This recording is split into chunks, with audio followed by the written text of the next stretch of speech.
தேவ பிள்ளைகளே, நம்ம ஆண்டவரை துதித்து ஒரு பாடலை பாடலாமா?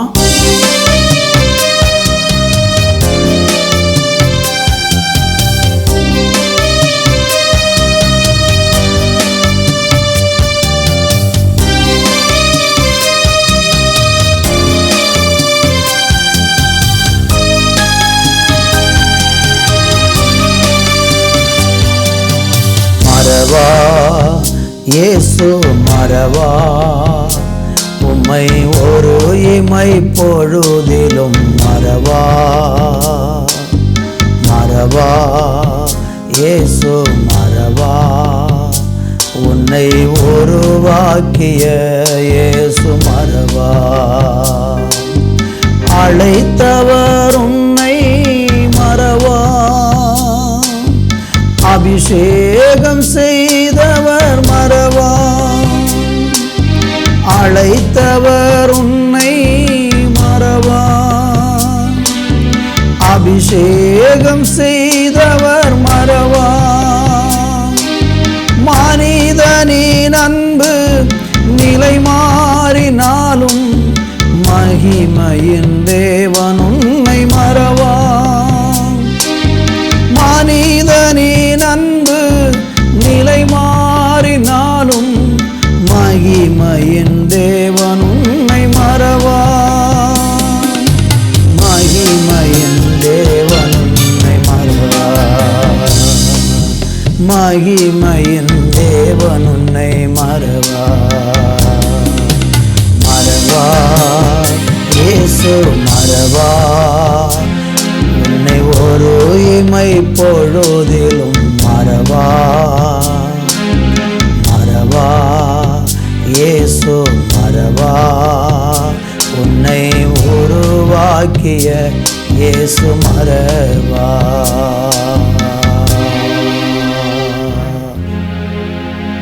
ஒரு நாள் எங்களை மறவாமல் எல்லா நாளும் எங்களை நேசித்து எங்கள் மேலே உங்கள் அன்பை வைத்து எங்களை வழிநடத்துகிற உம்முடைய மகாபெரிய இரக்கத்துக்காக அன்புக்காக நன்றி.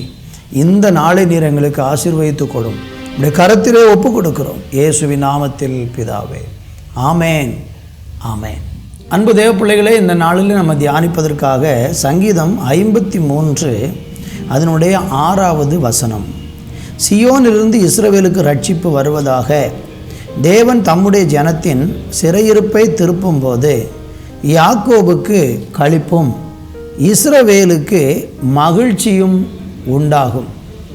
அன்பு தேவ பிள்ளைகளே, வாசித்த இந்த வசனத்தில் என்ன சொல்லப்பட்டிருக்கிறது? ஒரு மனுஷனுடைய வாழ்க்கையில் சிறையிருப்பு நீங்கும் போது அவன் எப்படிப்பட்ட மகிழ்ச்சியாக இருப்பான் என்பதை இந்த வசனம் சொல்லுகிறது.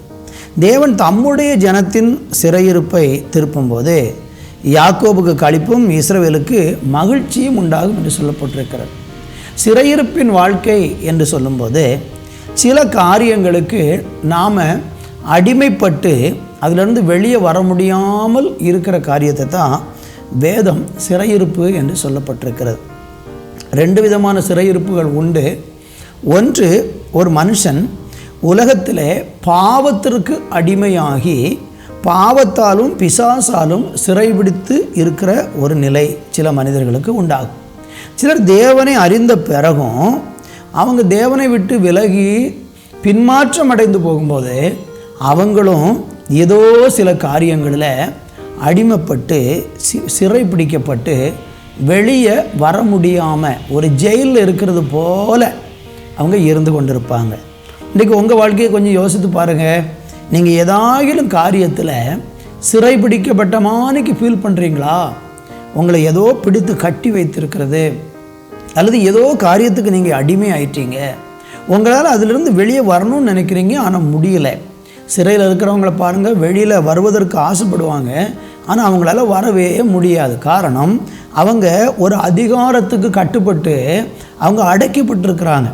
நீங்களாகவே வெளியே வரவே முடியாது.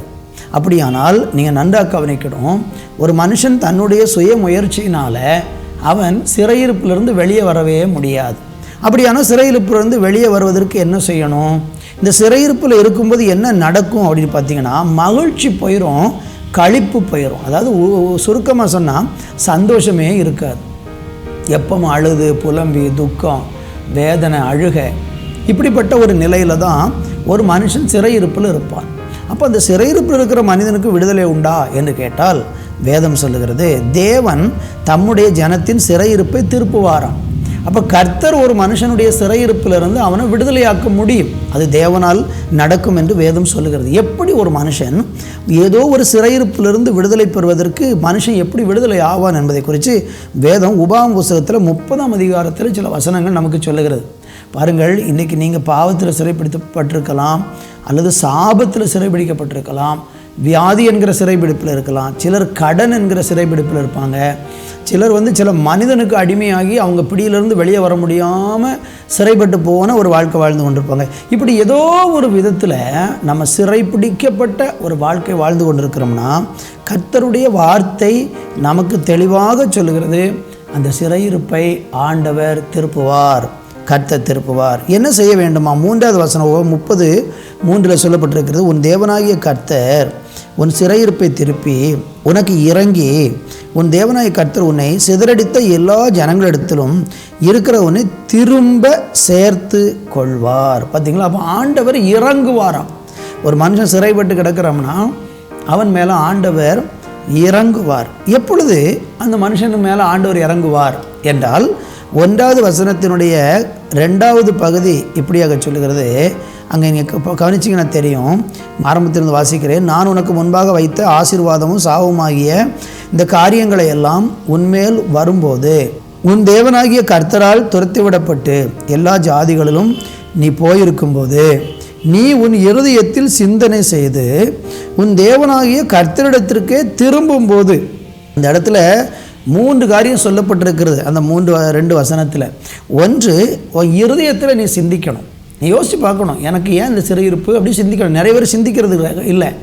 நம்ம சிந்திக்கணும், நமக்கு ஏதோ ஒரு காரணத்தினால சிறையிருப்பு வந்திருக்குது, இந்த சிறையிருப்புக்கு காரணம் என்ன என்று யோசிக்கும்போது கர்த்தர் என்ன செய்வார்னா அந்த சிறையிருப்பை மாற்றுவார்.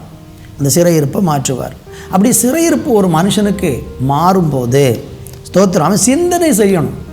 நான் செஞ்சிருக்கிறது தவறு, நான் செஞ்சிருக்கிறது பாவம் என்கிற உணர்வு அவனுக்குள்ளே உண்டாகும் போது அவனுடைய சிறையிருப்பு மாறும். 2வது அவன் என்ன செய்யணும்னா அவன் தேவனிடத்திற்கு திரும்ப வேண்டும்.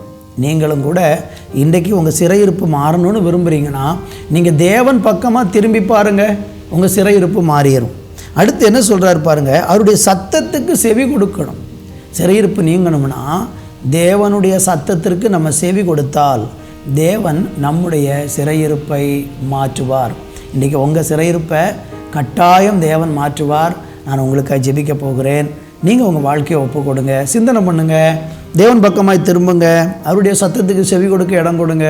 சிறையிருப்பு நீங்கி மகிழ்ச்சியாக இருப்பீங்க. நல்ல பிதாவே, பிள்ளைகளின் சிறையிருப்பை கர்த்தர் இன்றைக்கு மாற்றி போடும். சிந்தித்து தேவன் அன்றைக்கு திரும்பி தேவனுடைய கட்டளைகளை கை கொண்டு சிறையிருப்பிலிருந்து விடுவிக்கப்பட பிள்ளைகளை ஆசீர்வதியும். இயேசுவின் நாமத்தில் பிதாவே, ஆமேன், ஆமேன்.